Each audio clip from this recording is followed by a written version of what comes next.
ሰላም ጤና ይስጥልን እጅጉን የተወደዳችሁና የተከበራችሁ የአዲስ ስፖርት ቤተሰቦቻችን እንደምን አላችሁልን? ከእናንተው ከሆነው ከአዲስ ስፖርት የዩቲዩብ ቻናላችን አዳዲስ ስፖርታዊ ጉዳዮችን ልናካፍላችሁ እነሆ ዳግም ተገናኘን። ስለምታደምጡን፣ ስለምትከታተሉን ቆይታችሁን ከኛ ጋርም ስለምታደርጉ እጅጉን ከልብ አድርገን ነው የምናመሰግነው።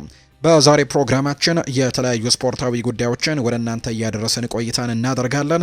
ከነዚህ መካከል ትልልቆቹን የአውሮፓ ክለቦች የተመለከቱ እጅግ በርከት ያሉ ስፖርታዊ ጉዳዮችን ወደ እናንተ እያደረስን ቆይታን የምናደርግ ነው የሚሆነው። ፉአድ ባሩ ፕሮግራሙን እመራለሁ።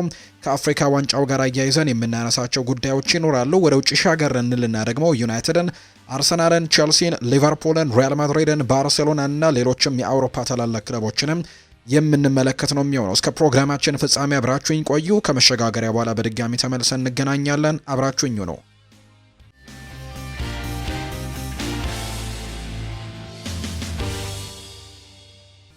የአፍሪካ ዋንጫ ጉዳዮችን በማስቀደም እንጀምር። ሙሐመድ ሳላህ ትናንትና በሴኔጋል ብሔራዊ ቡድን የግብጽ ብሔራዊ ቡድን ተሸንፎ ከወደቀ በኋላ መልካም እድል ብሎታል ለሳዲዮ ማኔ።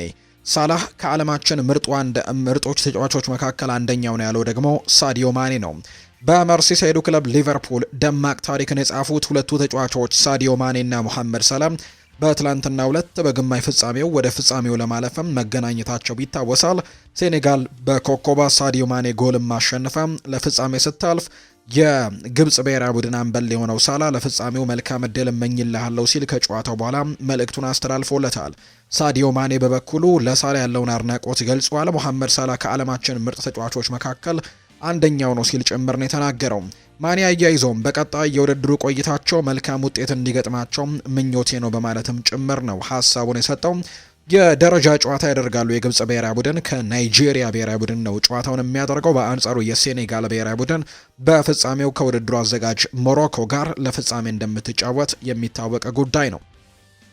ሌላኛው ከዚሁ ከአፍሪካ ዋንጫ ጋር በተያያዘ የምናነሳው ጉዳይ ሳሙኤል ኤቶ ቅጣት ተጥሎበታል።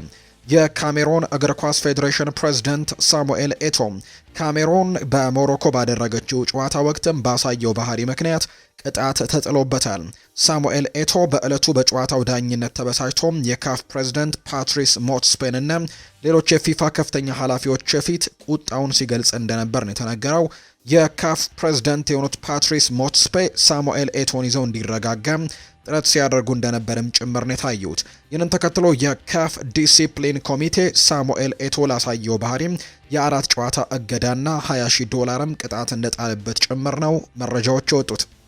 ሌላኛው የአፍሪካ አንበሳ እኛ ነን፣ ባለን ስኬትም በርካቶች ይቀኑብናል ብሏል አሰልጣኝ ሆሳም ሐሰን ነው ይህንን ሀሳብ የሰጠው። ግብጽ የአፍሪካና የአረቦች እናት ነች ሲልም ጭምር ነው የተናገረው ሆሳም ሐሰን። የግብጽ ብሔራዊ ቡድን ዋና አሰልጣኝ ሆሳም ሐሰን ቡድናቸው ለፍጻሜ ማለፍ ሳይችል በመቅረቱ ስሜታዊ ሆነው ተስተውለዋል። አሰልጣኝ ሆሳም ሐሰን የአፍሪካ አንበሶች እኛ ግብጻውያንን ሲሉ ተናግረዋል። እኛ ግብጻውያን ባለ 7 ጊዜም የአፍሪካ ኮከቦች ነን የሚል አስተያየትም ነው የሰጠው። ግብጽን መርታት የቻለው የሴኔጋል ብሔራዊ ቡድን የታራንጋ አንበሶቹ በመባል እንደሚጠሩ የሚታወቅ ነው። ግብጽ የአፍሪካና የአረቡ ዓለምም እናት ነች የሚሉት አሰልጣኙ በታሪክ እኛ ያሳካነውን ያሳካ አንድም ቡድን የለም፣ ሁሉም በእኛ ስኬት ይቀናል ሲልም ጭምር ነው የተናገረው አሰልጣኝ ሆሳም ሐሰን። ግብጽ ለአፍሪካ ዋንጫ ፍጻሜ እንዳታልፍም የሚፈልጉ ሰዎች እንዳሉም ነው በጋዜጣዊ መግለጫው ላይ ያነሳው ሆሳም ሐሰን። የመጨረሻ የአፍሪካ ዋንጫ ነው ብለዋል ሳዲዮ ማኔ ነው ይህንን ሀሳብ የሰጠው። የሴኔጋል ብሔራዊ ቡድን ኮከብ ሳዲዮ ማኔ ከዘንድሮ የአፍሪካ ዋንጫ ፍጻሜ የመጨረሻው እንደሆነ ይፋ አድርጓል። ሀገሩን ለአፍሪካ ዋንጫ ፍጻሜ ያበቃችን ጎል በግብጽ ላይ ያስቆጠረው ሳዲዮ ማኔ ይሄ የመጨረሻ አፍሪካ ዋንጫ ነው ሲልም ጭምር ተደምጧል። የመጨረሻ የአፍሪካ ዋንጫ ፍጻሜን ስለምጫወት በጣም ደስተኛ ነኝ። በጨዋታው እንደምደሰትና ለሀገሬ ዋንጫውንም ለማምጣት እሞክራለሁ ሲል ነው ሳዲዮ ማኔ የሚናገረው። አሰልጣኝ ፓፔ ቲያኦ ማኔን ሴኔጋል ትፈልገዋለች ያሉ ሲሆን ከሱ ጋርም ተጨማሪ ዓመታት እንደሚኖረን እናምናለን ሲልም ጭምር ነው የተናገረው። ሌላኛው ናይጄሪያ ትላንትና በሞሮኮ በመለያ ምት ከተሸነፈችበት ጨዋታ በኋላ የናይጄሪያ አጥቂ የሆነው ኢኮራ ዳምስ በዳኝነቱ አለመደሰቱን የገለጸው ተጫዋቹ ሜዳውን ለቆ ሲወጣም ጋዜጠኞች ዳኛውን ሄደው እንዲያነጋግሩት ነግሯቸዋል። ተጫዋቹ ለአስቴቱ ሲጠየቅም ሄዳችሁ ዳኛውን ቃለ መጠይቅ አድርጉለት ሲል ነው ለጋዜጠኞች ምላሽ የሰጠው። በጨዋታው ተጫዋቹ የመለያ ምት ከመምታቱ በፊትም ተቀይሮ መውጣቱ የሚታወስ ጉዳይ ነው። ትላንትና በፍጹም ቅጣት ምትም ናይጄሪያ ከውድድሩ ውጪ መሆኗን ወይም ደግሞ ከፍጻሜ ውድድር ውጪ መሆኗ የሚታወስ ጉዳይ ነው። የደረጃ ጨዋታ እንዳልኳችሁ ከግብጽ ብሔራዊ ቡድን ጋር ግን የፊታችን ቅዳሜ እንደምታደርግ ነው የወጣላቸው መርሃ ግብር የሚያሳየው። አሁን ደግሞ ክለቦችን የተመለከቱ ስፖርታዊ ጉዳዮችን እናንሳ። ማንቸስተር ዩናይትድን የተመለከተ መረጃን በማስቀደም ነው የምንጀምረው። ሃሪ ማጓየር በዚህ የዝውውር መስኮት የጣሊያን ክለቦችን ሊቀላቀል ይችላል የሚሉ መረጃዎች እየወጡ ይገኛሉ። በተለይ ከወደ ጣሊያን የሚወጡ መረጃዎች ይህንን ነገር እያመለከቱ ነው። እነ ቱቶ ስፖርት በጣሊያን በጣም ተነባቢ የሚባሉ ናቸው። ሀሳቦቻቸውን አጋርተዋል። ምናልባት ሃሪ ማጓየር በዚህ የዝውውር መስኮት የጣሊያን ክለቦችን ሊቀላቀል እንደሚችል ነው እየገመቱ የሚገኙት። ከጣሊያንም የተነሱ ክለቦች ያሉ፣ ከነዚህ መካከል ኢንተር ሚላን አንደኛው ነው። ናፖሊ እንዲሁ ደግሞ ፊዮረንቲና ተጫዋቹን እየተከታተሉ ከሚገኙ ክለቦች መካከል እንደሆኑ ጭምር ነው የተነገረው። ተጫዋቹም ሴሪኦን ለመቀላቀል በሩን ክፍት እንዳደረገ ጭምር ይነገራል። ስለዚህም ወደ ጣሊያን ክለቦች ሊያመራ የሚችልበት እድል እንዳለ ነው ቱቶ መርካቶ መረጃውን እያጋራ የሚገኘው። ብሩኖ በዚህ ወር በፍጹም ዩናይትድን አይለቅም ተብለዋል። ሰሞኑን በተለይ መረጃዎች ሲወጡ እንደነበር እናስታውሳለን። ይህ ተጫዋች በማንቸስተር ዩናይትድ ቤት ያለው ነገር ተስፋ እንዳስቆረጠው የሚያሳዩ መረጃዎችን ከዚህ በፊት ሲወጡ እንደነበር የምናስታውሰው ነው። ነገር ግን ምናልባት በክረምቱ ይለቅ ይሆናል እንጂ በዚህ የጥር ተጫዋቾች የዝውውር መስኮት በጭራሽ ክለቡን ለቆ የመውጣት ምንም አይነት እድል እንደሌለው የሚያሳዩ መረጃዎችን ነው እየሰማን የምንገኘው። ስለዚህ ብሩኖ ሚጌል ፈርናንዴስ በዚህ የጥር ተጫዋቾች የዝውውር መስኮት ክለቡን የመልቀቅ ምንም አይነት እድል የለውም። ፖርቱጋላዊው የማንቸስተር ዩናይትድ አማካይ ብሩኖ በዚህ የጥር ተጫዋቾች የዝውውር መስኮት ዩናይትድን ይለቃል የሚል ግምት እንደሌለን የተነገረው፣ ምንም እንኳን ከሰሞኑ ተጫዋቹ ከዩናይትድ ጋር ለመለየት ከውሳኔ ደርሷል የሚሉ ዘገባዎች ቢወጡም፣ ነገር ግን ብሩኖ በዚህ ወር ዩናይትድን ለመልቀቅ ሀሳብ የለውም ሲል የቢቢሲው ጋዜጠኛ ሳይመን ስቶንስ መረጃውን አጋርቷል። ፖርቱጋላዊው አምበል በአሰልጣኝ ሩበን አሞሪም ስንብት ደስተኛ እንዳልሆነ መግለጹም የሚዘነጋ አይደለም። ነገር ግን አሁንም ቢሆን በማንቸስተር ዩናይትድ ቤት ለጥቂት ጊዜያቶች ይቆያል። ምናልባት በክረምት የተጫዋቾች የዝውውር መስኮት ክለቡን ለቆ ሊወጣ የሚችልበት እድሉ ግን እንዳለን የተገለጸው። ማንቸስተር ዩናይትድ በዚህ የዝውውር መስኮት የግራ ክንፍ ተጫዋች ለማስፈረም አማራጮችን እየተመለከተ ነው። ማይክል ካሪክ እና በጄሰን ዊልኮክስ የሚመራው የምልመላ ቡድን ጥሩ የውሰት ዝውውሮችን ለመፈጸም ሁኔታዎችን እያጤኑበት ነው የሚገኘው። ፒተር ኦርክ ነው ይህንን መረጃ እየተናገረ የሚገኘው። ቀደም ብሎ እንደተገለጸው ግን ማንቸስተር ዩናይትድ በዚህ የጥር ተጫዋቾች የዝውውር መስኮት ተጫዋች የማስፈረም እድሉ በጣም ጠባብ እንደሆነ የሚያሳዩ መረጃዎች ናቸው እየወጡ የሚገኙት። ምክንያቱም ዩናይትድ በገበያው ላይ አሁን በትልቁ የሚንቀሳቀስበት የዝውውር ጊዜ እንዳልሆነ ያምናሉ። ስለዚህም በሚቀጥለው ክረምት ምናልባት በርከት ያሉ ተጫዋቾችን በማምጣት ቡድኑን ለማጠናከር እድሎችን ያገኛል ተብሎ ይታሰባል። ነገር ግን በዚህ የጥር ተጫዋቾች የዝውውር መስኮት ምናልባት በውሰት የሚያስፈርሙት ተጫዋችን ካገኙ ሊያስፈርሙ ይችላሉ። ካልሆነ በስተቀር በቋሚነት ግን የሚገዙት ተጫዋች የመኖር እድሉ እጅግ በጣም ጠባብ እንደሆነ የሚያሳዩ መረጃዎች ናቸው የወጡት። ነገር ግን አሁን ላይ በግራ መስመር ላይ መጫወት የሚችል ተጫዋችን በውሰት ለማስፈረምም እንቅስቃሴዎችን እያደረጉ እንደሚገኝ የሚያሳዩ መረጃዎች ናቸው በማንቸስተር ዩናይትድ በኩል እየሰማ ነው። ማይክል ካሪክ አራተኛ ደረጃን እንኳን ይዞ ቢጨርስ በቋሚ አሰልጣኝነት የመቀጠል እድሉ በጣም ጠባብ እንደሆነ መረጃዎች ወጥተዋል። ቤን ጃኮብስ ነው አገኘሁት ባለው መረጃ ላይ ያጋራው። ለማይክል ካሪክ የተሰጠው ትልቁ ኃላፊነት ማንቸስተር ዩናይትድን ወደ አውሮፓ ቻምፒየንስ ሊግ መመለስና ቶፕ 4 ውስጥ እንግዲህ ማጠናቀቅ ነው ለማይክል ካሪክ የተሰጠው የቤት ስራ። ይህንን አድርገው እንኳን ቢያሳያቸው ምናልባት በቋሚነት የመቀጠል እድል የለውም፣ በቋሚ አሰልጣኝነትም አይቀጠርም ሲል ነው ቤን ጃኮብስ የተናገረው። ይህንን መረጃ የሚያጠናክር ደግሞ ሀሳብን ጋሪ ኔቭል ሰጥቷል። ካሪክ በፍጹም ቋሚ ሆኖ መቀጠር የለበትም የሚል አይነት ሀሳብን ነው ጋሪ ኔቭል ያነሳው። የቀድሞ የማንቸስተር ዩናይትድ ተጫዋች የሆነው ጋሪ ኔቭል ማንቸስተር ዩናይትድ አሰልጣኝ ማይክል ካሪክን ቋሚ ስለማድረግ እንዳያስብ ነው ያሳሰበው።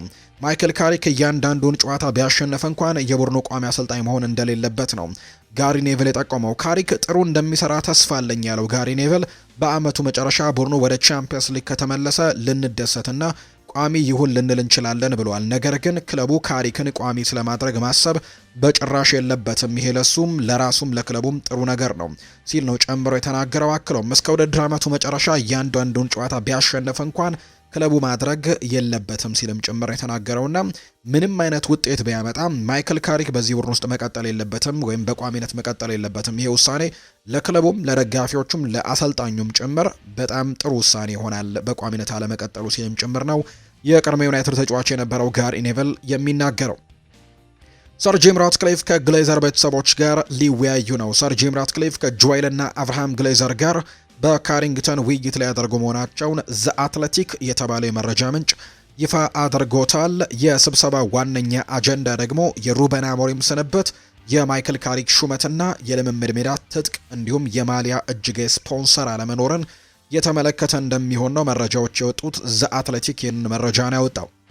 ወደ አዲሱ ካሪንግተን ሲከትሙ የመጀመሪያቸው ይሆናል። ጆኤል እና አብርሃም ግሌዘር በራትክሊፍ 50 ሚሊዮን ፓውንድ ኢንቨስትመንት ወይም ወጪ የተገነባው የዩናይትድ የልምምድ ሜዳ አዲሱን ዋና ህንፃ ሲጎበኙ ይሄ ለመጀመሪያ ጊዜ ነው የሚሆነው። የማንቸስተር ዩናይትድ ባለቤቶች የአብዛኛው ድርሻ ባለቤቶች የሆኑት ጆኤል እና አብርሃም ግሌዘር የክለባቸውን የልምምድ ሜዳ እድሳትን አልተመለከቱም። እስካሁን ግሌዘሮች በ2005 ክለቡን በብድር ከገዙበት ጊዜ ጀምሮ ለክለቡ መሰረተ ልማትም ሆነ እድሳት ከራሳቸው ኪስ አንዲትም ሳንቲም አለማውጣታቸው ነው መረጃው የወጣው። ይህም ማንቸስተር ዩናይትድ በ100 ሚሊዮኖች የሚቆጠር የብድር ዕዳ ውስጥም እንደዘፈቀው ነው የተነገረው።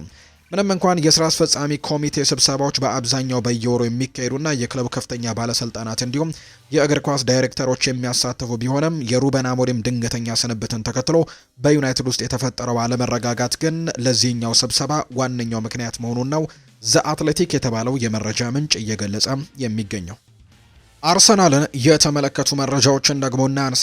በአውሮፓ ብዙ የቆመ ኳስ ማን አስቆጠረ የሚለውን ስንመለከት ከአምስቱ የአውሮፓ ታላላቅ ሊጎች በሁሉም ውድድሮች በርካታ የቆመ ኳስ በማስቆጠር አርሰናል የቀዳሚነቱን ስፍራ ይዘው ይገኛሉ። አርሰናል በዚህ ዓመት በሁሉም ውድድሮች 24 የቆሙ ኳሶችን ማስቆጠር ችለዋል። ብዙ የቆመ ኳሶችን ማን አስቆጠረ የሚለውን ስንመለከት አርሰናል 24 የቆሙ ኳሶችን አስቆጥሯል። ቶትንሃም 17 የቆመ ኳስ፣ ቸልሲ 16 የቆመ ኳስ፣ ባየር ሚኒክ 16 የቆመ ኳሶችን ማስቆጠር ችለዋል። ይህ እንግዲህ ከአምስቱ የአውሮፓ ታላላቅ ሊጎች በሁሉም ውድድሮች በቻምፒየንስ ሊግም በሌሎችም ዶሜስቲክ ሊጎችም ጭምር ያደረጓቸው ጨዋታዎች ላይ የተቆጠሩ የቆሙ ኳስ ጎሎች ብዛት ናቸው። አርሰናል በቀዳሚነትም ያስቆጠረ ቡድን እንደሆነ ተመልክተናል። ቶትናም ሁለተኛ የተቀመጠ ቡድን እንደሆነ ነው መረጃዎች የሚያሳዩት። አርቴታ አንድ ሀሳቡን ሰጥቷል። በ20 ደቂቃ ውስጥ ስለ ኖቲንግሃም ፎረስት ማሰብ እጀምራለሁ፣ ለዚያም ዝግጅት አደርጋለሁ። ሁሉም ተጫዋቾች ከዚህኛው ጨዋታ እንዲያገግሙ አደርጋለሁ። ይሄኛ የተለመደ ስራና ሩቲን ነው ሲልም ይናገራል። ባደረግነው የትላንትናው ምሽት ጨዋታ ላይ በጣም ደስተኛ ነኝ። አሁን ደግሞ ይህንን አጠናቀናል፣ ወደ ቀጣዩ ትኩረታችን ማለፍ ይኖርብናል ሲልም ጭምር ነው ሚኬል አርቴታ ስለ ቀጣዩ ጨዋታ እያሰበ እንደሆነ የተናገረው። ዊሊያም ሳሊባ ስለ ጋብርኤል ማጋሌሽ ይናገራል። እኛ የዓለማችን ምርጥ ተከላካይ ጥምረት ነን በአሁኑ ሰዓት። ሆኖም ግን ይህንን በዋንጫ ማረጋገጥ ነው የሚኖርብን፣ ምክንያቱም ምርጡ ነን ብለንና ምንም ነገር ካላሸነፍን ምንም ዋጋ አይኖረውም።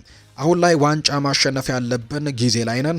በሲዝኑ መጨረሻ ላይም ሁሌም ዋንጫ ማጣት ሰልችቶናል። ስለዚህም ዘንድሮ አሳክተን መጨረሻ ላይ ኮራ ቀብረር ጀነን ብለን ምርጡ ጥምረት እኛንን ማለት እንችላለን፣ ደረታችንን ነፍተን ዋንጫ ከመጣን በኋላ ሲል ነው ዊሊያም ሳሊባ የተናገረው። ያለምንም ዋንጫ ዓመቱን መጨረሽ ደክሞኛል። የኛ ጥምረት የዓለማችን ምርጡ ነው። አርሰናል የመሃል ተከላካይ ዊሊያም ሳሊባና ከቡድን አጋሩ ጋብርኤል ማጋሌሽ ጋር ያላቸው ጥምረት ምርጡ ሲል ነው የገለጸው። ለኔ የሁለታችን ጥምረት በዚህ ሰዓት ማንም የሚወዳደረው ያለ አይመስለኝም።